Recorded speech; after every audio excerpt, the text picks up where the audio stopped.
Le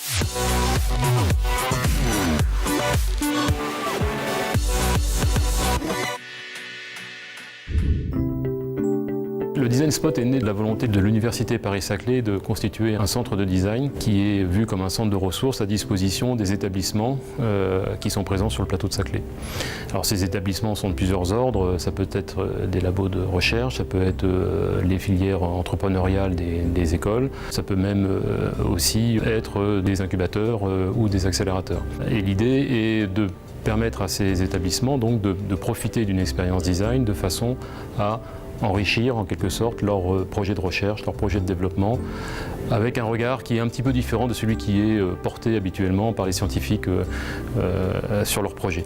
Donc c'est une volonté d'élargissement, c'est une volonté aussi d'essayer de faire en sorte que le design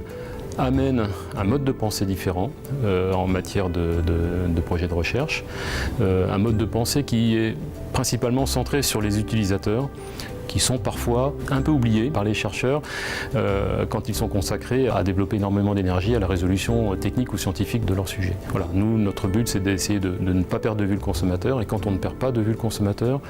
on ne perd pas de vue non plus les applications réelles, commerciales, je dirais, éventuelles de ces recherches. Donc les actions du centre de design, du Design Spot, sont articulées autour de 3 axes principaux. Le premier, c'est de faire rentrer le design dans les projets de recherche, comme je l'ai indiqué tout à l'heure. Et le deuxième axe, c'est la sensibilisation, de façon à inciter les chercheurs à